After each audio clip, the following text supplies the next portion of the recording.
So after a sprung out race in Portimao, we now head to Austria for round 4 of the season. McLaren for back-to-back weeks have been 1-2 when everything is all said and done. Can they make it 3 in a row? Now becomes the question. And also congrats to Midfield Maestro on a first podium last week as well, after a great strategic masterclass. Can we have one of those today as well in Austria to see an upset happen? We'll have to find out. It is round 4 of season 15 in RPL Tier 2. I'm your commentator, Ryan Searles, and alongside me tonight is Polish Hammer. Polish Hammer, it's good to have you here, but I gotta ask, what are you expecting? What are we expecting tonight for the race in RPL Tier 2? Probably a lot of what you would see in tracks like Baku in Portugal, or Baku in Qatar that we've had recently. In other tiers, you're going to see a lot of DRS trains. You're going to see a lot of movement between positions. This is a very short track, and there's a lot of straightaways to get it done. So I'm expecting a lot of tight DRS train racing here in Austria. And that should be tons of fun. Let's go over the championship standings. Groggers leads Mentoki by 36 points. Mentoki 100% finishing rate. Still yet to DNF in an RPL race, but is not racing tonight. Third place man Polo God looks to overtake and get that back. Night Owl, fourth. He had a DNF last week due to Ardell, his teammate, and Jordan coming together. He was an innocent bystander in that. And Torn Penguin, who started off the season supposed to be in the Haas, but got called up to the Ferrari. Now full-time Ferrari, sits fifth in the championship. Speaking of Ferrari, they're not even in the top 3 in the constructors. McLaren had a Mercedes by 43 points. McLaren's 1-2s and consistencies have helped them quite a bit. Mercedes, second. Red Bull, third. Ferrari, fourth. Aston Martin, fifth. And VCarb, the big team, the big surprise last season, sixth place in the championship. Williams and Alpine, still scoreless. And also, only 14 drivers in the Drivers' Championship have scored points. A big shock there that there's not more who've scored. So, time to go over some of the new contracts that have been signed ahead of tonight's race and penalties before we get going over our loans, drivers missing, and reserves. By the way, congrats to Tier 3 winner, Jake Bandy. First career win for him. He was a previous Tier 2 driver. Couldn't get on the podium here in Tier 2, but he has finally broken through and got a Tier 3 win. And a good race yesterday in Silverstone. 6-car fight for the win. Originally it was a 3-car fight. The racing yesterday was absolutely mad. Wavy, previous full-time Aston driver, now reserve. Ardell is full-time Aston Martin, and his Williams contract has been cancelled out because of that. Woda, full-time for the remainder of the season in the Sauber.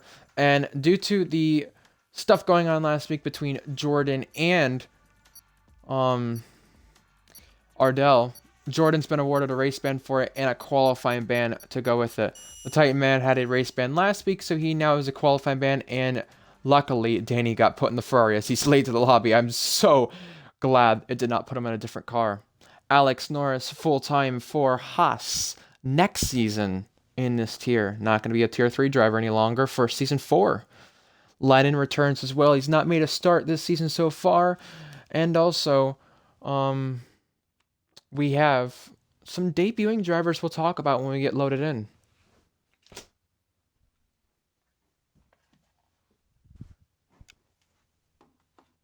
My apologies. I was just talking to Invade. He was All good. he was curious if his driver had gotten in or not. Had to let him know that Danny did in fact get in before timer ran out. Yes. Thankfully, he got in the Ferrari because I wouldn't be able to handle lobby restart at this current time. Oh, I hear you. Can we talk about that Tier 3? While we're loading in, can we talk about that Tier 3 race last week? What an absolute dogfight for the win between 6 drivers. Absolutely phenomenal racing. Yeah, yesterday, just to clarify quickly. Yeah, that was honestly one of the best Tier 3 races I've ever been in or seen since we I agree. initiated Tier 3 a few months back.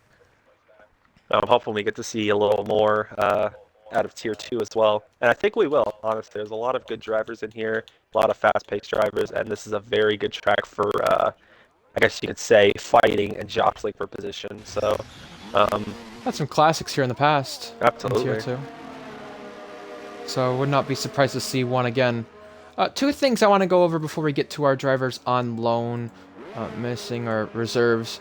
Um, for those unaware, RPL Titan Iron will be missing the Tier 1 race next week in MLS, so I'll be having Polish Hammer make his Tier 1 Kokam debut for that event, so Polish, congrats on that. One other thing I want to go over, Oh! Non-RPL related, whoa, We already have that's contact. a collision. We do, that's Luke Range, and couldn't tell who that was, either an Alpine or a Williams? It was the Williams of Leon. Leon Oh boy. We're starting Oh, already, boy. boys. Yeah, we are. I was just gonna say, Woodha needs an invite. I can get that sorted in a bit, but non-RPL related news. I just want to make note of this. A driver who faded, myself, previous F2 driver Thrasher, and even FE commentator, Formula Endurance commentator, twice when we had the series, Bones, raced with a driver that I found out from NASCAR leagues 3 days ago, passed away due to a drunk driver. I just want to kind of dedicate my commentary tonight to him, because that is very unfortunate news I learned about last night, that some of us RPL drivers, not many, but very few of us, raced with back in the Forza 7 and NASCAR heat days. So just very sad news to learn about, and always just, you know, tomorrow's not guaranteed, so always stay safe on the roads. We'll go over drivers missing, reserves, and loans after Alex Norris's lap. I do want to talk about that Tier 3 race a little bit more from yesterday. Alex Norris, Jake Bandy, and Tier in on that fight. I cannot believe how many times they went side by side constantly at Cop's Corner. Alex Norris now full-time in Tier 2 next season. I think a lot of high hopes and some pressure off of his back due to that. Absolutely, yeah. He knows that this is going to be his final year in Tier 3, but you got to know, now that he knows that he's going to be in Tier 2 next year, he might not be as, like, up the front, I guess you could say, as much. He's definitely going to be honing in on this championship this year in Tier 3. Penguin, Alex Norris, two drivers to complete their first laps, and they set the benchmark. I want to look at that Aston crossing. That is Tim Bed. He's reserving for the team tonight. So is Alex Norris at Haas. Luke Range, who had that collision with Leon. Both those drivers reserving for their teams. Luke Range, the previous league owner. Leon Miner, the previous F2 Monaco winner. Isha loaned out to Alpine.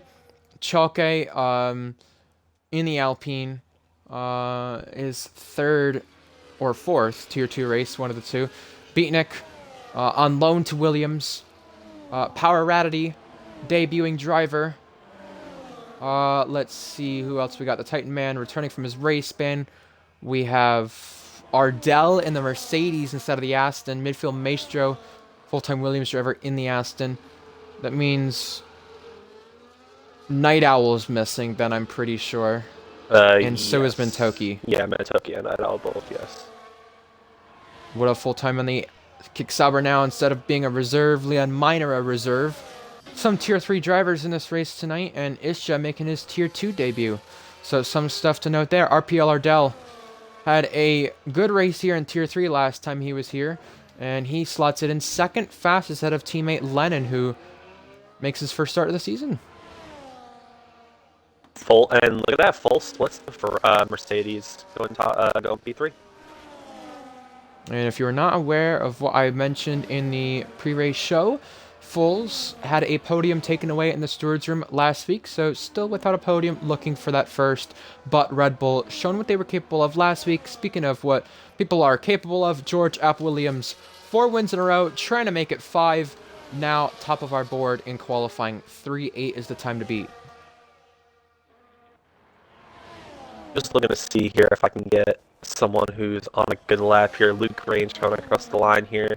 Get a little bit of a toe, and he's going to put it P5. The Carb in the top Leon line. also there as well, on a lap and completing one. Behind his teammate, Beatnik and Leon.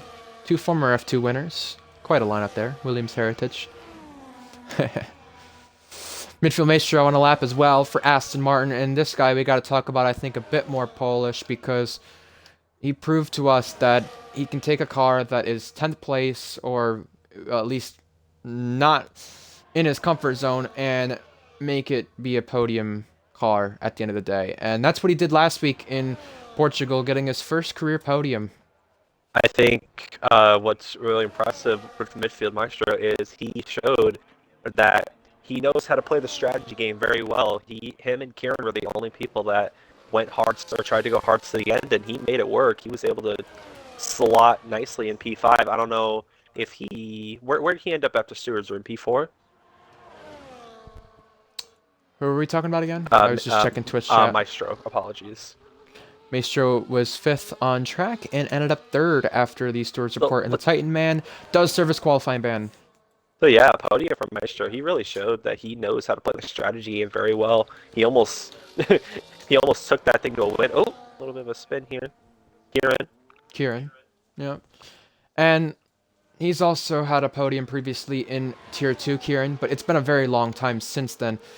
It's been a 7-season drought, and I feel like we're going to continue to talk about these droughts a lot, Polish, because last week in Tier 1, HSR Gecko, a former Tier 2 and F1.5 winner, broke a 4-year drought and 195 race winless streak of not winning in Tier 1.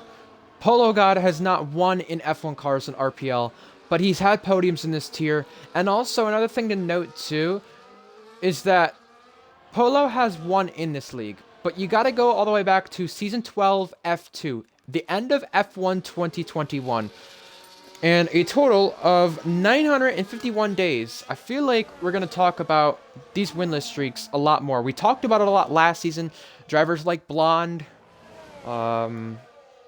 drivers like George, in terms of the pole streak of his being snapped. We had a lot more that I can't think of off the top of my head. We had a lot of historic moments last season. A female winning for the first time in F1 cars. Red Fire. Helping Mercedes get their first 1-2 in numerous seasons. Polo God makes it a McLaren 1-2 while we speak about that. But there's a lot more to think of that I can't get off the top of my head. But we had a lot of big moments last season when it came to droughts. And I think we're going to continue to see that this season. FX7 Danny is another driver who has never won. And he is second fastest now. Speaking of drivers who've never won, congrats to Jake Bandy on a first career win yesterday. I was just going to mention how you see all these people... if you're a Polo God, you see all these people, breaking their winless streaks. You had, oh my god, brain fart, name, Red Bull, Tier 1. A Gecko. Gecko, thank you. You had Gecko last week in Tier 1. You had first female driver in a few seasons winning in F1 a couple weeks ago. So you got to think, if you're a Polo God, you got to think that drought's going to come to an end very, very soon. Because he's been up there pretty much every week. Yeah, and he's had the pace. And I think the thing that's missing is the IQ from some drivers just to beat George. I'm not saying the drivers who aren't beating George have no IQ, but I'm saying that George just simply outsmarts the field, and you have to outsmart him in order to win races, because that's who you're going up against. And George has won 8 of the last 10 races, I believe, something crazy like that, so... yeah, you gotta find a way to beat him. Ardell, 5th fastest. Goatley went up to 8th fastest. And Power Radity on his debut, 5th fastest for RB. Interesting there. Maybe some questions will be raised if he's put in the right tier. Maybe some qualifying pace only. We're going to find out. Speaking of drivers with qualifying pace, Alex Norris with a great showing up in 8th place for Haas. We have other drivers also crossing. I want to say that's a Ferrari starting lap. That's Torn Penguin. We've not talked a lot about this circuit, Polish. I'll have you run through it, turn 3 onwards. But turn 1, easy to invalidate. Inside curb, outside curb, it does not matter the circumstance. Now down to turn 2, right here, just a little kink. And then turn 3, the braking zone, where you will be seeing DRS tactics played quite a bit tonight. A little lockup from the Ferrari, but traction's very tough out of there. Now as DRS is applied down to turn 4. Absolutely. Turn 2 is a very dangerous spot where you can easily loop the car around. Turn 3, you just want to get a little close to that apex there. That was a beautiful apex there from Penguin.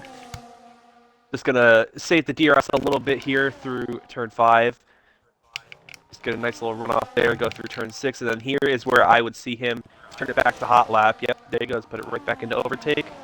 take a little bit of slipstream right off that Alpine there. This is the scariest part of the track right here, Sector 3. You can easily invalidate here, especially here in this last corner. Torn Penguin does not come to the line. This is going to be a good lap here from him, and that's P1. Wow. P1. He had his best career start last week on the front row, and now is on provisional pole. Are we looking at another driver getting their first win tonight? I mean, it could be FX7 Danny. It could be Polo God.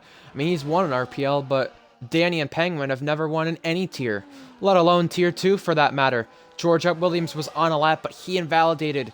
Not sure where that was, but unfortunate for George. I just want to say it's incredible the turnaround we've been seeing from Ferrari these past few weeks. I don't want people to say I'm biased, obviously, since I do race for Ferrari Academy. It's but true, though. It is true. You think about yesterday in Tier 3, you had the 6 drivers that were going after the win. 4 of them were Ferrari Academy drivers, so that was incredible to watch. And then you have the Ferraris in first 30. You got Alex Norris stable inside the top 10.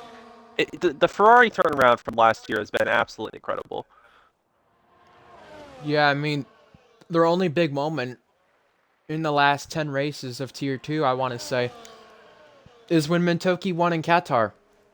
But it was, like I said last week, when Josh returned, it was Baku onwards after that point when Josh stopped racing, that Ferrari didn't have that same mojo they had. And you're right about that. Tier 3, it actually was a full season since they had a win, since they had a pole. They were missing quite a bit, and Invade won a few races for them on track, but could not seal a deal when it came to whether it be track limit penalties, pit lane penalties, whatever it was. It doesn't matter. They finally broke through and got the job done. And it was actually this track where he even had a lot of help from teammates, Academy teammates too. Valk and SV helping them out. Helping Invade out, and still didn't work out there. For sure, there was a lot of controversy during that Austria race, saying that Valk was, I guess you could say, race manipulation there from Ferrari. But talking about Invade, I really like what he does over at Ferrari Academy. He gives the drivers time to develop. He doesn't just start putting people, if you do one bad race at Ferrari, you're going straight to Sauber, blah, blah, blah, He gives people time to just get in their groove. JTK in Tier 1. Yeah, exactly. He gives people time to, get in their little mojo, I guess you could say.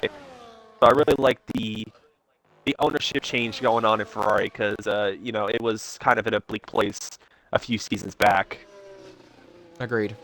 Yeah, at least when I was racing, and I remember we were doing some stupid trades in Tier 3 that ended up not going our way. We're just giving drivers away for free. That's kind of how it was. Yeah. The Power Rarity on a lap and a purple Sector 2 still could find time and get ahead of Polo, but you got to keep it in bounds here. That's the troubling thing to do in the final sector. We're going to see a lot of track limit warnings and penalties due to that. That's a car spun around the Alpine there, and the RB is going to back off back in the pit lane. Fulls goes 6th, and I want to mention something you made a point about. Invade giving these drivers time. Well, FX7 Danny was a Tier 1 driver at the start of this game cycle, and you could say a career resurgence for him. He has been able to pick up podiums in Tier 2. Invade gave him a chance. And you know what I think Mercedes are doing right now with Ardell? Giving him the chance. Because in Tier 3, he was in the Red Bull, had chances to beat Uri, got quite unlucky, and it just didn't go his way. And I think with Ardell's case, he said at the start of the season before Bahrain, I wouldn't mind being back in Tier 3. I see Drift King crashed out on purpose. I'd love to go back to Tier 3, maybe in the Mercedes, and try again. Well, he proved in Bahrain he didn't need to. He was in the Aston. Mercedes gave him a few races to keep reserving in that car and do what was needed when drivers were missing, and he capitalized on his pace. He just needs to finally keep getting the results. The one thing I do see that's missing from Ardell, compared to previous seasons, is the track limit penalties. I'm not seeing as many track limit penalties as of recent from Ardell. That would be so costly for him, and making sure he's not inside of a top 5 position, top 3 position at the end of these races. Yeah. And Bahrain, he really proved himself, going from Tier 3 last season to leading a Tier 2 race and contending with the big boys in Tier 2. Even from Tier 3 when he didn't win a race last season. That's big news. Yeah, for sure. Tier 3, it wasn't too uncommon to see Ardell getting, 6, 9, 12 seconds in penalties per race. So it's really good to see him really cutting back on those track limit penalties because it's really helping him in the long run. They want me to try to pronounce the Alpine's name. Choke. Choke. It's a Dutch name. Choke. Chucky Choke. Chucky Choke. Yeah. 2 minutes remaining in qualifying, folks, and give us some predictions. You were saying? I apologize. As I said, talking about Tier 3 drivers going into Tier 2 next year. You got Alex Norris on a lap here, and he is a good 10th up. I saw some of the quality laps he was doing in practice, and oh my God, that man is fast. I will tell you that right now.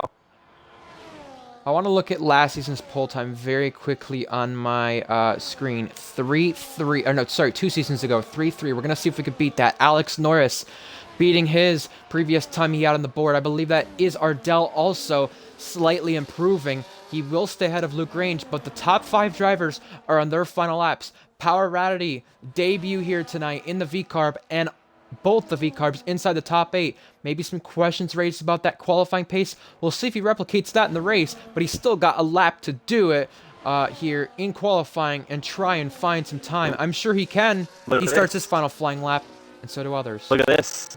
Mercedes teammates help each other out. Lemon just gave a huge direct to Ardell throughout that entire straightaway there out of turn 2. So maybe Ardell going for another lap, possibly. I'm not sure if I was wrong on the fact that he was not in the lap. He did cross the line behind Alex Norris there, whether it was to start or complete a lap. I'm not sure. We do know, though, this time he is crossing to a complete one. Ardell, 2 more corners to go. What will it be for the Canadian? He's never had a podium in this tier, but this was the race. He could have done it 3 seasons prior. He does find time, but stays in the same exact place. Lennon now starts a lap, and Ardell was about to back off there and completely get out of it. He almost crashed out there. Not on the track, but, you know, in his head, because he almost let Lennon go and almost did it too early. Luckily, though, Lennon does get the favor repaid. Power invalidates. Now we're about to wave that checkered flag. Who's going to cross the line first and complete laps? I think that's the Aston of midfield Maestro going up to 12th. So not great qualifying pace from Maestro again, but he did find it in the race last week. We'll see if that's done again. Both Ferraris still to go. Coming to the end of Sector 2, Danny was 2 tenths up, and he... Oh, nope, lag on my end. Never mind, he invalidated. That is unfortunate. Danny was 2 tenths up. Wow. Could have been pole. Could have been pole. Look at that. 666 right off the front row. Penguin improves from pole. George is down on the time. Polo invalidated. That's troubling for Polo. Timbet up to 5th. Great result there. Woulda gets it almost to the top 10. Both Mercedes still to go. That's Lennon going 8th. And George 4 tenths down. Still not finding time. That's surprising there from George. Unless he can have a absolutely massive last sector here. Could it be Torn Penguin for a first career pole? Here's the RB coming to help out with George. Across the line we go. Luke Range only 7th. George missing out. And Torn Penguin, after a first career front row start last week, a first career pole this week. Ferrari back on top in Tier 2. And Torn Penguin getting the chance to do it. He is on pole for the first time. Fantastic stuff from both Ferrari and McLaren Academy. The V-Carbs sitting 6-7 as well. Both V-Carbs out-qualifying both Red Bulls. That's pretty surprising to see. It's a second first-time pole sitter on the season. Remember in Bahrain, Mentoki taking her first career pole. And then did so last week in Portimao with a second backing it up. But Torn Penguin, after a first front row start last week, backing it up with a second this week. And it didn't need to be the 3rd time being the charm. It was only the 2nd. And it is Torn Penguin on pole for the first time. Congrats to him. We were just talking about drivers like Danny, who was previously in Tier 1. Well, Torn Penguin, when he started out in RPL, he started out racing in Tier 1 in the Sauber as a reserve. Now look at him in Tier 2 on pole for the first time. George 2nd right there. Danny, Polo is still a close field all behind George. I mean, look at this all the way down to 10th. 1st to 10th. Excuse me, 2nd to 10th. 2nd to 10th, actually. 2 tenths there. Jeez. Polo, Timbed. Power, Luke Range, both RBs ahead of Red Bull. Both Red Bulls. Lennon, Ardell running out our top 10, Foles in 8th. But a big surprise, Goatley outside of the top 10. Midfield Maestro outside of the top 10. both hoping to have better race pace, but definitely some surprises, not doing what we Pretty expected here in qualifying. pretty great to see. You go in order to get to someone who was a full second behind Torn Penguin, our leader. You had to go all the way down to 16th to find the first person that was within, or sorry, outside of that second benchmark. So, very close racing here. I'm sure it's going to be. Just thinking back on some previous races here, cloudy right now. The conditions. I want to see if there's any rain in the race from what the drivers are saying. I have not checked my pings. I probably should have. Let's see. I can't see. Let me clip one of the streams and look at it. I'm just thinking of previous races here quickly. Season 13, last time we were here in Tier 2. It is a dry race, by the way. Season 13, we were here in Tier 2 the last time, hunted on pole. Cost himself of a victory, I remember. John got his first. That's when I called the last lap too early. Season 12 around here, Ardell had a podium, but then got it removed in the steward's room because of the pit lane entry. That's going to be a big talking point here. Grandpa got his second win of the season here in Austria in race 2 in season 12. Season 10 had a chaotic race. We had a 3-car collision for the lead. That was Hunted versus Florian going at it nonstop. Them two rivalry created in that race for sure. We got 25 seconds until lights out. I'm just trying to think with that race. We had a Haas leading at one point and Aston leading at one point. We had some crazy results in that one.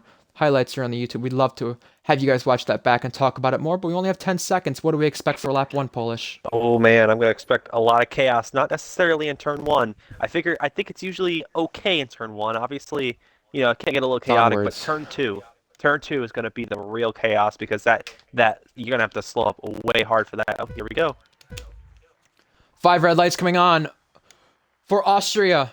5 red lights ahead of the drivers, and it is lights out, and away we go. Torn Penguin, first time pole, gets a decent start. He's got his teammate behind who's trying to get out of George. They were 3 wide and almost 4 wide in the back, but side by side for second. A little argy-bargy there, but look who's falling places. The RBs and also Polo side by side there. That was the Red Bull going out very wide now to turn 3 where the trouble usually hits. Here's the RB braking very late and almost hitting the side of George. Further on back, they look to be okay, but that's the RB now going around. He overcorrected it and went into the wall. Power on his debut. Unfortunate circumstances there. He went deep into the corner and paid the price for it. Polo now overtaken by Foles, and now Ardell stuffing one in there. We got a little more contact in the back. The B-Carb's getting a little argy-bargy. Obviously, the power. Luke Crane's made a little bit of contact with Lemon there. Or, excuse me, Tim Bed. But looks like everyone's starting to single file out. And I see a couple of side-by-side battles. And it looks like there it is. 5 places for Ardell. 4 for Foles. 4 for Isha and Titan Man. Titan Man had that qualifying ban. And look at the drivers at the back of the field getting very racy. Power down 11 places from the start. And Kieran may have picked up a bit of damage from the opening lap. He is coming into the pit lane, and he makes sure not to speed. Good job on him there, not to speed in that pit lane. It is a tricky one for sure. ERS being enabled from our race leader to keep that race lead. Further back, Ardell wants to get 4th here because he knows what's at stake. Foles losing touch with the DRS. Down the inside, Ardell hits Foles, and Foles has been tagged around there at turn 3. It happens again in an Austria race where turn 3 seems to be calamity corner no matter what lap it is. And here's Luke Grange being attacked from behind. Unbelievable. A really, really bad start from Red Bull here. Ooh! Whoa! And as I say that, Luke Grange gets a little tap from Tim that he almost goes around. I just saw a wing fly off of one of the cars, trying to figure out who that was. Red Bulls both side by side. One of them has damage. I'm not sure if that's Red Foles Bull or Goatley, Goatley. but off goes Goatley. That is Goatley with damage. So Red Bull, after a great showing last week, trouble this week to their race. Ardell up 6 places, but I'm sure he'll be seeing a trip to the steward's room, no doubt about it. Woda up places, 3 wide at the back of the field as Goatley tries to get to the pit lane. He does unscathed, but remember, he is going to be repairing damage, and that's another Red Bull related car around. That's Power, you're right. Yeah, Power got a little bit of a tap from one of the Salvers. Here we go. For the lead. Ferrari swap. FX7 and Danny to the point. Power gets a penalty. That may have been on the pit lane entry or turn 1 entry. We got both Aston Martins racing it out here for 9th place. Also, Alex Norris up there. Polo and Ardell swapping now. We have so much action throughout this field. It feels like yesterday in Tier 3 with what it was, just swapping all over the place, no matter where it is. I know, you just don't know where to look. You want to look everywhere to try and find some sort of battling going on, but you just don't know where to look. Look at this top 3. Really put a damper on it. 1.5 seconds ahead of Polo. And the Titan Man gets a penalty. That's our second driver having a track limit penalty. I'm not surprised to see that at all, but it's very early to be getting track limit penalties in this race, especially considering you want to make sure you don't have any later on when it's all said and done. Lap 4, remember, lap 2 DRS was enabled, so that's why you're seeing drivers get very aggressive so far. Polo not in DRS of his teammate, but the two Ferraris are in DRS one another, and another swap. It's Torn Penguin re-inheriting the top spot. Further back, Lennon and Ardell just going to stay in line here, the Mercedes boys, and try and work together to get by Polo, or at least work with Polo to get to the front of the field and have those cars fight it out once they do. Here's a swap, 7th place up for grabs. Foles now has it over Lagrange. You want to talk about overcoming adversity? You got the Sauber coming up the most places, 6 places for Titan Man, just making a move on 14th with Isha. Here is Luke Range and Foles trying to stay in DRS of Lennon, Ardell, and Polo, the train of cars in front of them. And that's what this race is going to be, a DRS train, and we're going to see a lot of it, whether it's all together, separate packs of cars. But I'll tell you this, based on Tier 3 yesterday, and Polish, you know this better than anybody else, if you see a lot of battling in front of you in that DRS train, you better hope there's a lot of it, and not battling amongst yourself, because you can work together and catch them. Speaking of that, our two leaders, Danny and Penguin, trade spots again. Lennon and Ardell do the same, and Luke Range inheriting P7 once more. I was just going to say about that DRS train, you want to not battle a lot if you're the leaders. If you do battle and you're the leaders, though, Polo got advantage to him at that point, because you can work together with a train of cars and catch them. Being in DRS is so crucial, as you can see here for 7th. Absolutely, for sure. And I just wanted to mention something before it goes off screen. This is very satisfying to look at. You got 1-2 Ferrari, 3-4 McLaren, 5-6 Mercedes. You got V-Carb Red Bull 7-8. And then you got Aston Martin rounding out the top 10. That's just very satisfying to look at, as the Aston Martin straight places in bed in Maestro. Can't really tell from the angle we got there if that was a teammate swap or just a overtake being made. I don't really understand what that was, but maybe something to help them out later on. Woulda, Chalke simultaneously get penalties right there. Beatnik and Power trade places because Power is off to the pit lane. Here we go. We got George looking for 2nd place on Penguin. Looks like he wanted to take it. Decided against it. Ferrari side by side going into turn 2. Ooh, a little pinch there from Penguin to Danny. It allows George Up Williams to take advantage. Here he goes on the inside. Is he going to pick off 2-1? George Up Williams, the reigning champion, and the 3-time winner to start the season. Yes, he does. George Up Williams taking over the lead. And also, the gap from 3rd to 4th, still 1.7, but it's now Lennon who leads that pack of cars. Isha up a place as well. Remember, he's on loan. He doesn't have to abide to Alpine Academy rules because he is a Ferrari Academy driver full-time, just on loan. As a reserve, sorry. Not full-time. Yeah, as a reserve. He was also on reserving duties yesterday for Mercedes Academy, so a little bit of a journeyman, Isha, as London's really starting to reel in these top 3 cars a little bit. 1.5 seconds now the gap. It is going up as I say that, of course. I don't want to insult Polo, but he's not fast right now. That's the advantage of having the fastest car at the front of the train in these battles when trying to catch another train in front of you. Absolutely. We saw a little bit of that in the Tier 3 race yesterday, because you had me in the train of the 2 Haas cars. I had a little bit more pace than the Haas cars did, so we were able to get up to the front pack. Obviously, it did help that the front 3 were fighting a little bit, but the front 3 are kind of fighting a little bit here as well. Tamed a little wheel-to-wheel action as we went into turn 4. That was Foles leapfrogging himself into 7th now. I had a Luke Range, ex-league owner, but also a previous Austria winner in Tier 1. As look at this, you got now the top 6 all in DRS. Foles only 1.6 seconds behind Ardell, and Foles has a little bit of a train of his own with Luke, Maestro, Timbed, Alex Norris, Woodda, Choke, all in that train. Look at the penalties on our side of the screen. Not Torn Penguin. The Titan Man. Already 6 seconds of track limit penalties to his name. We have a move maybe being made for third place. Polo on the inside of Lennon. Contact made there. Did Lennon turn in or did Polo dive it? I'm not too sure, but Polo trying to regroup things. And look at this now. Lennon in DRS of Penguin. And Power also gets a second track limit penalty for good measure. Luke Range up another place. That's to 7th. Retaking that one over Academy teammate Foles. So RB out of both Red Bulls. Same as we saw in qualifying where RB was ahead of both Red Bulls. Interesting. 2 seconds, Luke Range is adrift from Ardell. And not in that train. I was just going to mention that real quick. I feel like RB, the V-Carbs have really outpaced the Red Bulls, not just in Tier 2.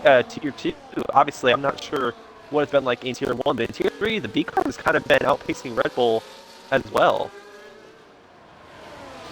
10-second for the Titan Man. Is his day over, or is he just making an early pit stop? What's going on here for the Sauber driver? It's not been his day so far at all.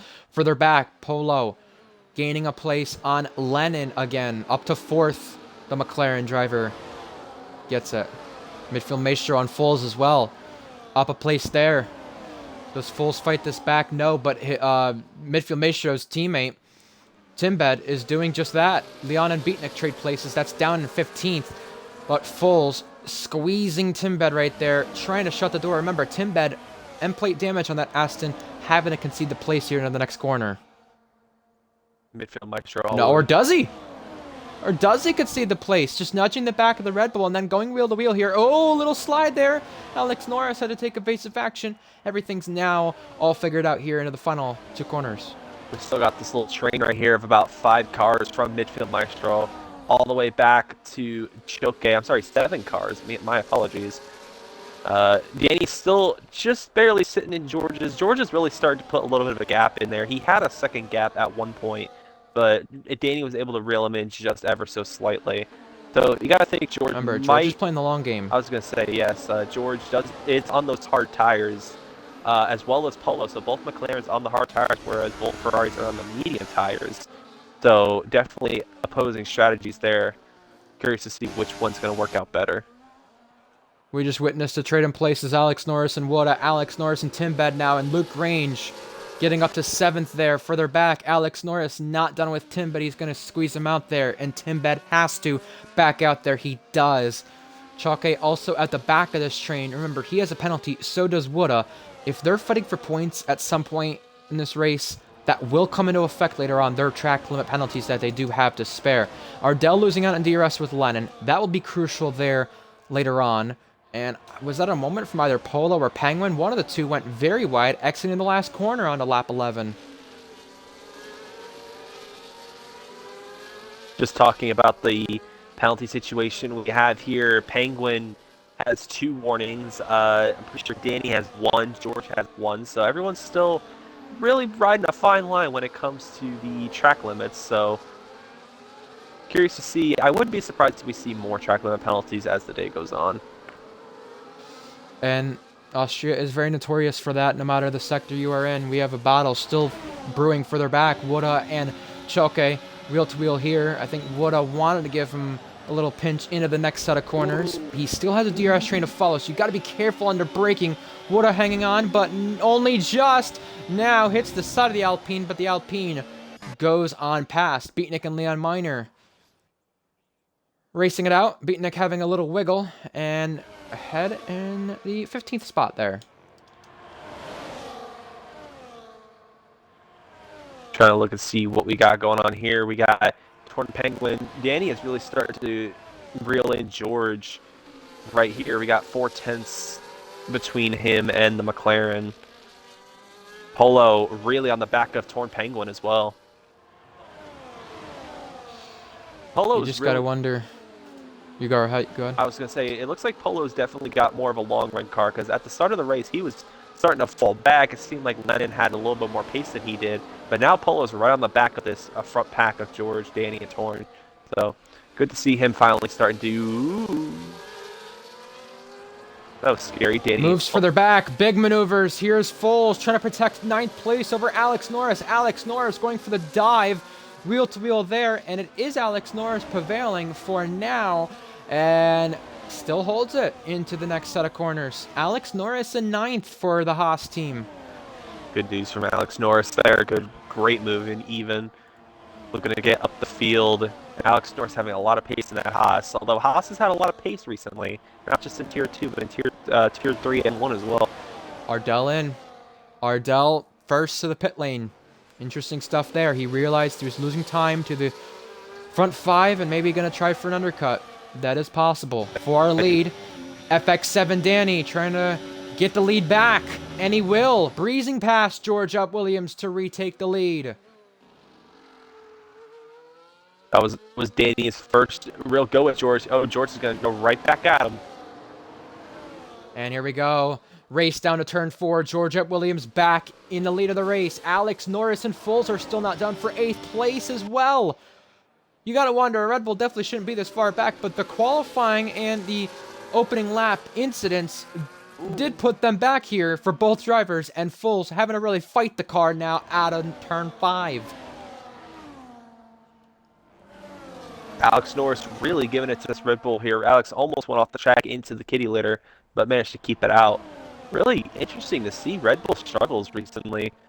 I know we talked about it a couple weeks ago. It looks like Foles is going to go in.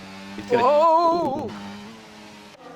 Almost was... got hit up the rear there into the pit lane. That could have been disastrous. I've seen one too many collisions there entering the pit lane. That was incredibly close. Timbed and Choke join it. Foles go into pit. Timbed, Choke.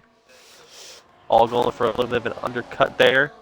As I was saying, that would have been a disaster for a pit lane collision. Absolutely. As I was saying, though, really interested to see Red Bull struggles, not just in Tier 2, but across the board. It's weird, because like you expect them to be up there fighting for wins, fighting for podiums. Right now, they're fighting for points at this rate. Ardell ahead of Beatnik and Leon for some places there in 10th. Remember, he has pitted already. Leon and Beatnik have not. Very crucial for Ardell to try and get some sort of undercut on the top 5 drivers, because he knows he just did not have the pace to stay in the DRS train, and that could come to bite him later. And this pit lane is awful, I agree, Invade. You're going to see a lot of drivers head to the pit lane to the last second, for sure. And if some cut it and some go late, well, just remember, there is a storage report that does get released each week, and we have seen drivers lose podiums here at the circuit due to that, whether it be from F2 or even Tier 2 more recently. Yeah, that is something I forgot to mention. Austria is one of my least favorite when it comes to pit road entries, I must say. Our lead is heating up once again, but Danny is going to stay in line, Penguin's going to stay in line, and you got to think, whether it's the long game or not, Polo being a rear gunner once again to George Up Williams.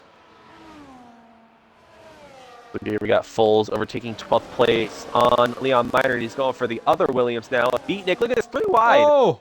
3 wide. Can you believe it? Kieran's out. That's going to be a safety car. Free pit stop for some. Foles almost contact with Leon. Lucky to get away with that. The Titan Man, same thing with Beatnik there. But the safety car, for the first time today, has been deployed, and it's for the Haas, crashing out of the race, exiting turn 1. May have had a moment coming out of the corner, and Beatnik and the Titan Man disputing 13th place here, it seems. And this was the last thing that Foles and Ardell and Woodda and Timbed and Joke wanted to see. They are all the way back there now, and these guys up front get a free pit stop. So unfortunate for them. Luke Grange, midfield maestro, Alex Norris amongst the others heading to the pit lane. We're just going to make sure the other drivers 10th on back are going to keep it in the white lines if they do choose to pit. Ardell, is he choosing to pit again? He is, yes. Maybe for mediums? He is. That's a shock. Leon stays out. Stays oh boy, out. He's yet to pit. Foles has. Titan Man has already as well. So it's just Leon Minor. Leon is... And Foles staying out. Leon in 9th place scares me. Respectfully. Yeah. Of course. Yeah. But, I'll tell you what though. This could help some Academy teammates further behind. And I think that is the big thing that Williams want him to do. Same with Beatnik, even on loan. Help your academy teammates. The real loser here with this safety car is Timbed, all the way down to 18th after being nestled safely inside the top 10. This safety car does help one driver, Goatley. Oh, absolutely. I mean, it does help the top 5, of course, because they probably could have been racing with Ardell, and you just never know how that goes, but really, it's Goatley who it helps the most, I want to say, because he was in no man's land. Now he gets to at least have a chance at points today when it was probably nearly impossible. And also, by the way, the guy it screws over the most, Ardell. Oh, again, absolutely. Unlucky timing. Absolutely. All the way down to 15th now. He's going to have to get through all that lap traffic. He's going to have to get through Power and Isha and Joke and Wooda and Leon. That's going to be a pain for both Ardell and Goatley, who definitely have the pace to be up there. As Leon does pit, thank God. Well, he did crack the top 5 momentarily. He did. Well, fair play to Leon. Kieran said he just lost it on his own, and he was not happy earlier on with Beatnik, but yeah, unfortunate end for Kieran there. I did see where Leon. Sorry, not Leon. I did see where Kieran did crash out. That's fair. You'll lose it a lot out of that corner, and there's walls there, so it sucks, but it is what it is, you know. Some of the drivers talking about lap 1 being a bit hairy with Power, the V-carb. He was the Lennon also frustrated with screen freezes on his end. Remember, he's on PC. That does happen frequently, but it really shouldn't. Yeah. You got, trying to think, yeah, Power was the one that sent it in. Safety car's already in. Look at that.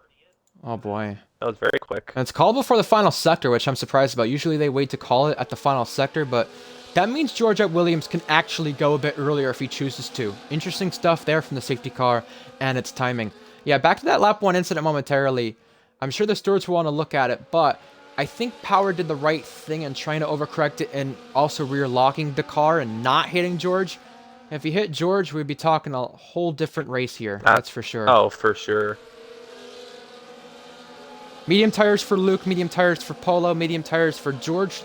The remainder of the top 13 drivers on the hard compound tires. George Williams in control here on the safety car restart, and he blasts the throttle pedal now and goes. Back to green we go. Let's go again. Lap 18 ahead of us, and the safety car in, meaning that safety car screen should go away from us. If it doesn't, it's just a glitch. Just remember, folks, visual glitch there on our end. Well, it didn't go away for me, so hopefully it does for you. Same here. It did not go away. Goatley getting Beatnik already. Was that before the line? Now becomes the question. Could be some controversy surrounding that. But meanwhile, Danny, Penguin, Lennon, Polo, Luke, midfield maestro, Alex, Fools, Wooda. That's 2nd to 10th, and the drivers who could attack George here. Beatnik getting overtaken, not just by one, but by 2 cars at least on the safety car restart. Ardell, he needs to gain some places. He's seeing a race up in front of him between the RB and Alpine. Side-by-side action there. Little squeezing going on. Can Ardell thread the needle? Here we go. 3 wide, 2 and 1. Ardell gets it. Up this as well there. Good. Or is he? Ooh. Wow. That surprisingly ended fine. I'm shocked. I thought it wasn't gonna. Goatley nudging the back of the Alpine, punting him out of the way. He says, move it. I need to get up some places. And that was a bit naughty from Goatley. Oh, I fixed Danny. Oh. Can you believe it? A track limit penalty. That's going to be costly for the win and a fastest lap as well to go with it. But that's not how you would want to get it. That's so unfortunate. Unless George can get a penalty, this is not looking good for Danny. Titanman with another penalty. But now at least 25 seconds now in his name. Now at least Danny can try and play defense for his teammate. That is the good thing, at least for him, but he needs his teammate to get up there more. 7/10 the gap between them. Some battling into turn 3 we see on our screens. The Williams having a go at one another as well. I do want to correct myself. Titanman did serve the 10 seconds, so then now that's 15 seconds to his name. We're getting aggressive now. We did see Foles and Alex Norris trade places, but Isha and Timbed, little aggressive maneuver there for the place. Isha 16th, Tim Bed 15th, and Leon Miner gets his first track limit penalty. That now means 6 of the 19 drivers remaining have track limit or some sort of penalties. Look, 19 laps for Leon Diaz's first track limits. That's got to be a record. Trying to look here.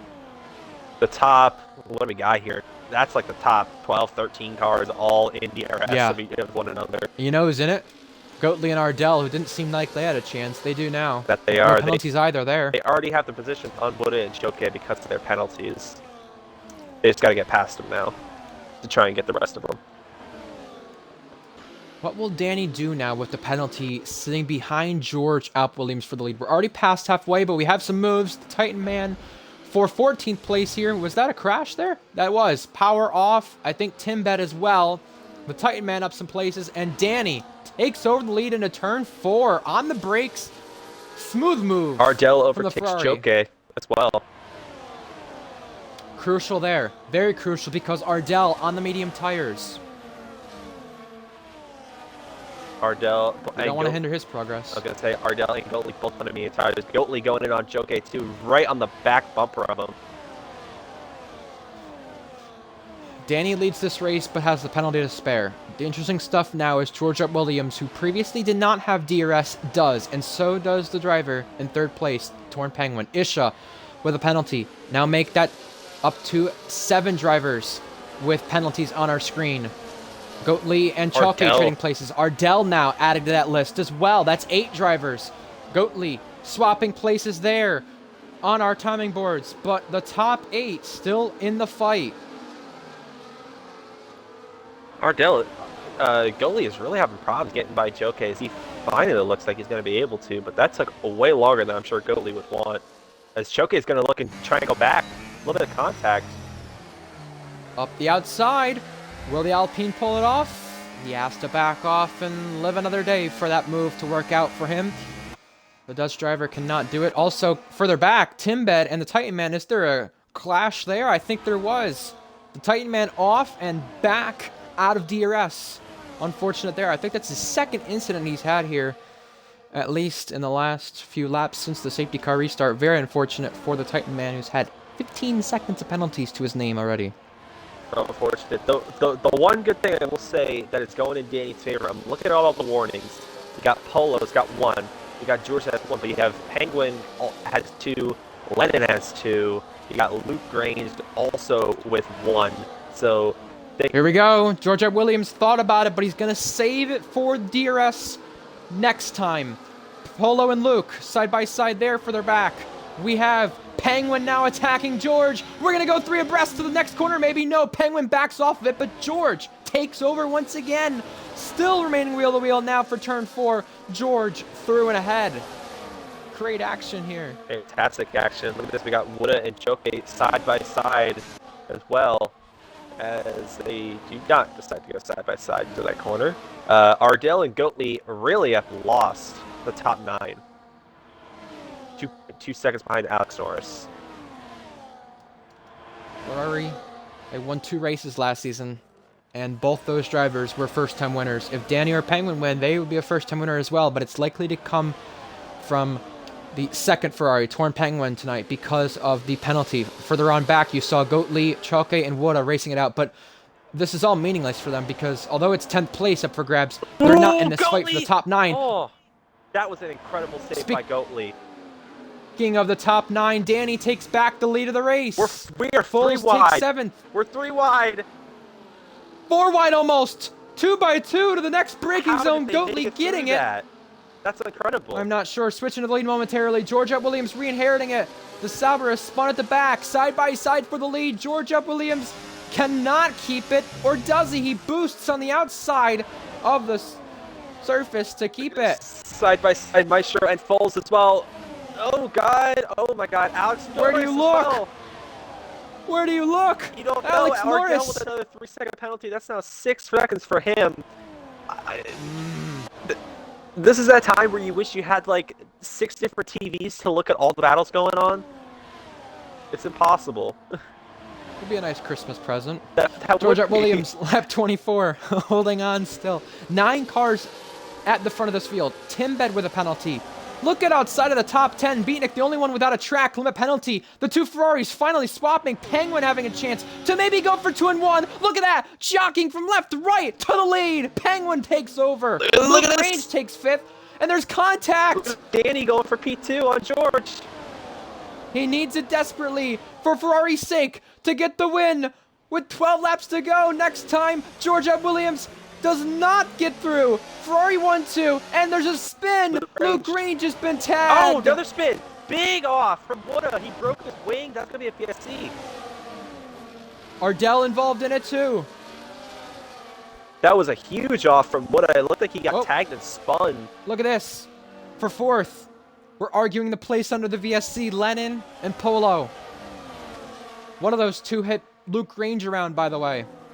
This is exactly what Torn Penguin needed. He is in first. He's got Danny in second to possibly block off George for him. You know what that does? That gives McLaren more of a reason to fight this more aggressively for leading spots. VSC should be ending very soon. Yeah, remember, you gotta have a good delta here in order to not get a drive-through. We've had drivers get drive-throughs multiple times in the past. VSC is Ardell retires. Still not ending on the screen. Yeah, Ardell out in the pit lane. Game over for him. Would have pitted as well. Looking at this DRS train, looks like we got 8 cars, and look who's at the back of it. Very quiet day, Mr. Alex Norris. I still don't see a VSC ending screen on one of the drivers' point of views. I'm very shocked that that's not the case. This is a very long safety VSC car. actually, yeah. Wow. I have to imagine. Very, very long VSC. I imagine it's gonna have to come. Finally, in here. VSC ending. There we go. And Luke Range gets a drive-through. Foles and Maestro wheel to wheel for 6th now. Luke Range was the only drive-through, by the way, but Foles put vulnerable here. Maestro, both wheel to wheel here to the penultimate corner. Does it work out? Foles is through. Maestro with an up and under and trying to get back past. We've had this happen in 2 Tier 2 previous Austria races, and luckily it works out again. Ardell, game over. So unfortunate. It's incredible to see these battles and the fact that we're not dying. Nobody's really crashing. It's incredible to see that. And speaking of crashing, Danny coming to Crash Penguin's party for the lead. Danny has the penalty to spare, so he's going to give his teammate a little bit of tow down to turn 4, and also the DRS for good measure as well. Crash at the back. Penguin, DRS, down to the next set of corners. Does Danny let him go here if Penguin goes for it? He does not, and Danny still remains in the lead. That crash, I believe, was from 13th on back to 16th. Something happened here, but Luke Grange did serve the drive-through. It's so unfortunate. Luke Range all the way back to the 15th, although with penalties he should be getting a couple more places out of that, but still outside of the points. These two collided in qualifying. Leon and Luke back at it. Getting very racy here. Contact, more touching. Luke Grange with the inside, Leon with the outside. Leon trying to outbreak the ex-league owner. And also, for good measure, Isha trying to get it too, and does. Here you go. Penguin still right behind Danny. Right on his back end. He's going to go for it right here. George using the overtake as well. He's going to try and take second away. Or is he going to try and go for the lead? Willie. Oh, big dive if he does. George Williams on the attack. Inside line there. Wheel to wheel between the second Ferrari and George. But for second, it's George getting ahead and not using much ERS here down to turn 4. Further back, Polo and Foles, they collided last week. Foles with a big dive and takes himself out. That is so unfortunate for Foles. Just too egregious. Way too egregious. It cost himself. He's got a lot of pace, but he needs to calm it down in order to get these results that he desperately can get. Absolutely. We know his potential, and we do. We knew his potential from last season when he was driving top 5 in Alpine, you know? Yeah. Just needs to work on the racecraft a little. The only driver in this train in the top 8 that has the penalty is Danny, so he will be falling back to 8th place when everything is all said and done. 8 laps to go next time. We could be seeing a first win happen tonight, but we also could be seeing that 4-race winning streak from George dropped and broken. And midfield Maestro, maybe a broken record here for 6th We'll find out. He pinches Foles. Foles up the road. He rejoins just ahead of the Aston. Now, wheel to wheel here. There was some controversy about Foles rejoining out of Polo last week. Midfield Maestro finally does get that place, but Foles, last late breakers, and there's contact again. The person this is really hindering is Alex Norris. Alex Norris has the pace, and he really has not done anything wrong. It's just these two fighting. He's been stuck behind it the whole time. These two almost got glued together there at the first left-hander of the two. And it's also costing them DRS the top 5. You know who's actually got a good advantage because of this? I think Polo does, because he was under attack. Second McLaren here. Has a chance to finish 4th. Maybe the podium with Lennon not having the penalty. He's got a good chance to help his team out here now. And unfortunate for Lennon that he does not have Ardell in this fight. If it weren't for that full safety car deployed, maybe you could say Lennon would have a teammate there to back him up. Absolutely. Nonetheless, George Williams repassing for the lead. They're going to go side by side Tactically backing off and waiting to pass because he will get the DRS here down to the corner. Actually, Penguin did. George did not back off at the right moment. Penguin did. Here we go. Ferrari's going at it. Oh my god. They're side by side, the Ferraris. 5 cars under a blanket. Lennon pitching Polo in the background as well. 6th place up for grabs. Polo on the attack, and will he get 4th place back? Wheel to wheel here still. Oh no! Lennon still hanging on. Polo still hanging on the other side of the circuit. And Lennon still side by side. Polo is nabbing the place back. Finally, Polo decides to back off. That was an incredible battle to watch. Holy crap. This is insane. This is insanity. 7 laps remaining in the Grand Prix. 5 cars with a shout, 1 with a penalty, so he'll drop back, making it only 4. Those 3 in the back. Here we go. There you go, Danny going in on Penguin again. George going to stay back in 3rd. Beatnik gets a penalty. Luke Grange now the only person. Outside, yeah. Luke Grange now the only person in the 10th through 18th that does not have a penalty.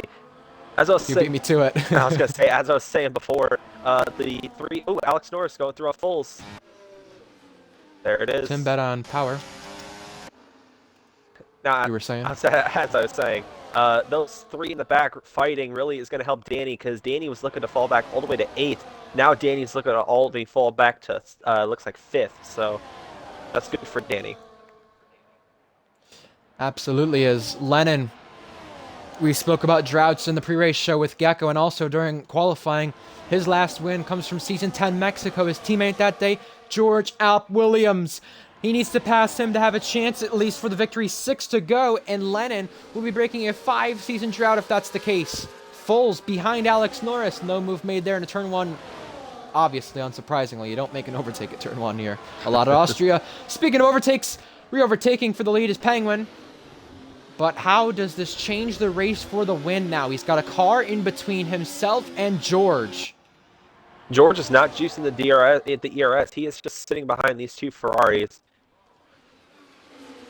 Remember, he does have the better compound. Here we go. A bit late there on Danny's part. Into the corner. A mistake there on his end. Just backing them all up again. Joke and Goatley side by side again. Joke gets position on Goatley. Goatley still will be awarded some points here for Red Bull due to the penalty status, by the way. But obviously not the day he would have wanted, making the recovery drive he had to do.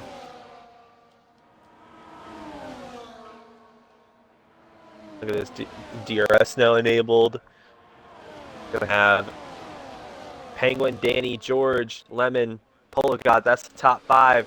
See if Danny and George want to make a move on Penguin here. George still not juicing the ERS just yet. Here we go for the lead once again. Danny is gonna wait it out. George needs Polo there. George had Polo help out in China. In China, Polo said, I did not overtake George so aggressively for the win. I backed off and just let him have it. I wanted to play the team game instead of crashing. And then in Portugal, he was a little frustrated with George because George tapped him, but they all seemed to work it out in the end. And these 2 McLaren boys have worked together well, but they're going to need a lot here in order to get the 1-2 that they've had for the last 2 weeks. I'm keeping a little bit of an eye on this Jockey Goatley battle. They've been going at it for the better part of 3 or 4 laps. Contact a couple times between those drivers. So that's going to be interesting to see. Might look at some Stewart reports coming out of that battle after the race. For sure. Remember, you want to keep in tune with the Tier 2 action. We still have more in the upcoming races. Hungary, Canada, Mexico, and Vegas. Those will be some thrilling Grand Prix, but this one has now 4 remaining. And there's a lap car to help out. Look at that. Torn Penguin getting DRS from the Titan Man, now pulling over. We saw a lot of controversy in the Tier 3 race because of this. So I'm glad the Sauber only gave DRS once and didn't do it again. Yeah. Oh, that's the Mercedes cutting off the McLaren. That was Lennon and Polo. Almost contact under the brakes there. As he gives him DRS, Titan goes around. Man. As I don't think that... He's stuck. He's beached. He's gonna have, he beached it. He's gonna have to retire it or just stay there. Oh no, he just resets it. There you go. I understand that. Although it's... Oh, he clips the barrier. I was just gonna say, although resetting's not allowed, he was stuck, so I'm sure the stewards will give him some sort of leeway there as he lets the other cars in the fight ahead. Sure, as I was... Foles, Alex Norris, midfield, Maestros, 6th through 8th, and then 9th through 10th the battle, Goatley and Choke still. You were saying? I was saying, looks like... Before I say that, look at this. Polo, Lemon. Ooh, this fight for the last podium spot is still not over, you're right. And 11th place up for grabs as well. A 5-car fight there, but we're not going to keep our eyes on that. What we're keeping our eyes on is the lead swapping hands once again. FX7 Danny has the penalty, but has the lead on track. Will George F. Williams fight this with Penguin? Oh, look at that! Polo going wide in the background, having to take evasive action, and Penguin slides! With a 3-second penalty, Titan Man with 3-second penalty. Look at this, Polo not going to go for a move on Lennon, just going to stay back in 5th. Goatley and Choke racing it out for 9th. Timbed brawl with Isha, Power, Luke, and Beatnik. 2 RBs in that battle. This is working out absolutely incredibly for Torn Penguin. Torn Penguin is now going to have that DRS of Danny to work with to stop George from maybe overtaking him for the net win. Battle for 12th, was that contact? It was. Power around. Power into the wall, and his day has gone from bad to worse. 2 laps to go, and the last time we were here in Austria in Season 13, it was a first career win for John. He went on to finish 2nd in the championship.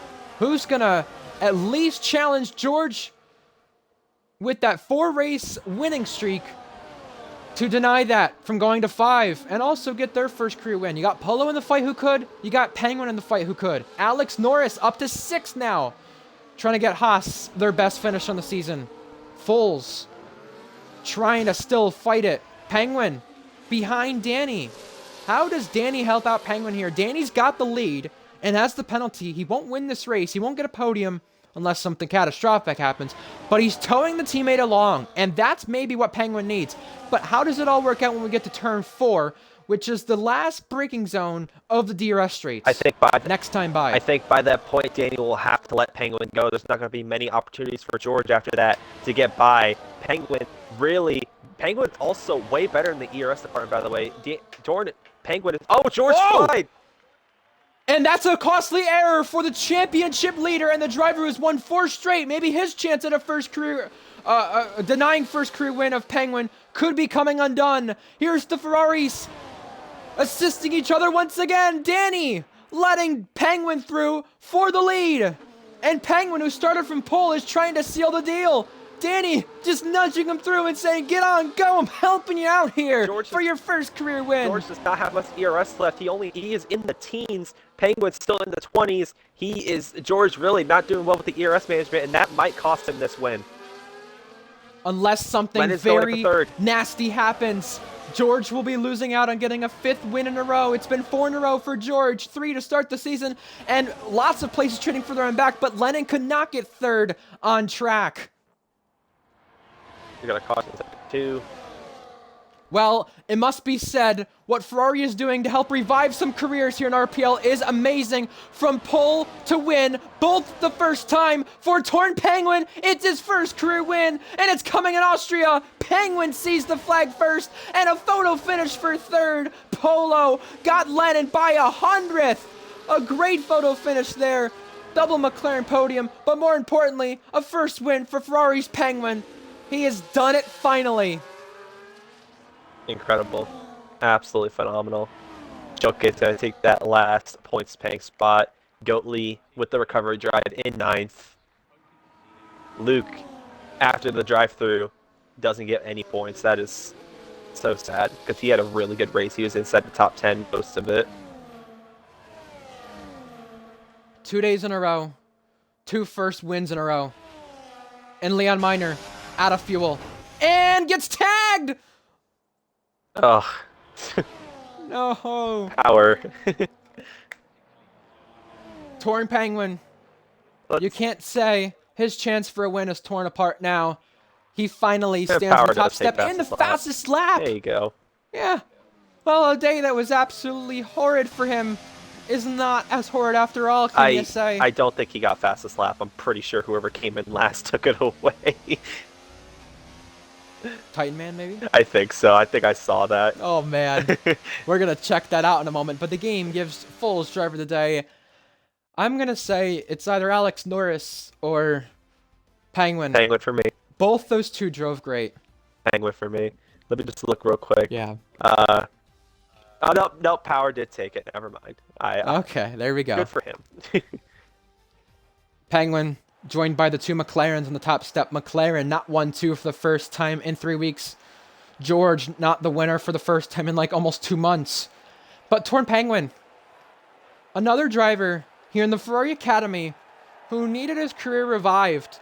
Back marker in Tier 1 Sauber, not doing a lot there, and then goes to Tier 2, proving his worth. It took him a little bit, but finally, a winner in RPL. He gets to spray the champagne on that top step.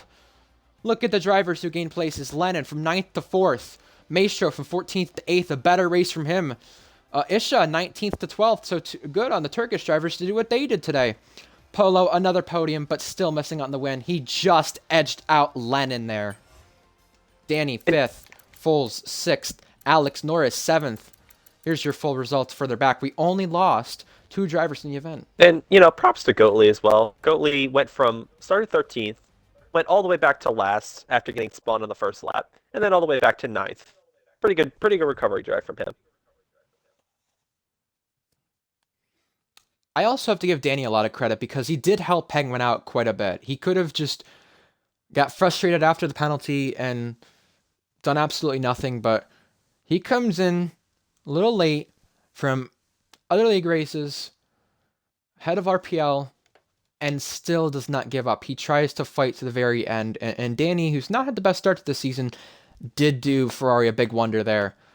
F1 Shorts saying Alex Norris driver of the day, Penguin driver of the day from me in Polish, but I do have to give my runner-up spot to Alex Norris. It's exactly why he's Tier 2 full-time next season, and it seems like maybe he's in the spot George has been in at times where, you're not always the fastest driver in the trains you're in of DRS, but you always seem to find the result when it matters, and that's what Alex Norris did today. He was not faster than Foles, he was not faster than the cars around him, but he managed a 6th place finish for Haas. Good points there, and I believe if I'm correct, you might have to correct me on this one. I believe I saw an Alpine in 10th. If that's the case, you did, yes. First points of the season. Yes, Alpine did come 10th with Joke. He was 9th on track, but Goatley overtook him due to penalties. So he does deliver Alpine their first points of the season. Good stuff there. And Polish, we've got 2 races tomorrow, by the way, but you were going to say something? I was going to mention how, just because I want to give him his due diligence, his shout out that he so truly deserves, teammate of the day goes to FX7 Danny. I'm interested to see if Lennon is going to be a little upset at Polo in the stewards room or not. I know those two raced it out very hard, very aggressively, very fair, but there was 1 or 2 moments where it maybe was a little shady. Maybe on Polo's end, I'm not sure. I'm not sure, but of course, with Alpine, you gotta wonder what could happen. Of course, and with Alpine's points, that means we now only have 1 team that still needs to score points, that being Williams, who did get a podium in Tier 3, so they can do it. I'm sure they will eventually. It's been a full season since they've scored points, to be fair. This is Netherlands last season, round 3. This is true. 2 races tomorrow. You'll be on commentary with Faded Knights for Monza and F2. Monza's always a classic, but I really hope we get the attendance for it. And F1 will be in Japan. And as Titan has to go before the end of the Grand Prix, I'll be having you make a surprise appearance. So I'll be happy to have you if Titan is supposed to go at a scheduled time of For 4:30 sure. Eastern, 9:30 Even if UK, you don't see me in Tier 1 tomorrow, you'll see me next week in Tier 1. which will be tons of fun. And F2, I'll see you. Yep. I won't. The others will. Yeah. I'll be working. You'll see me in every single race next week. That's true. Tier 3 racing, Tier 2, 1, and F2 commentating. That's very true. Anyway, the other races that we have to mention, Tier 3 starting off the weekend next week in Hungary, and Tier 2 will join them. So, folks, Ryan Searles, Polish Hammer, signing off for the action. We hope to see you tomorrow for F2 at Monza and F1 at Japan. If not, we hope to see you next week's race in Tier 2 at Hungaroring. Until next time, have a good night and have a good one. We'll see you then.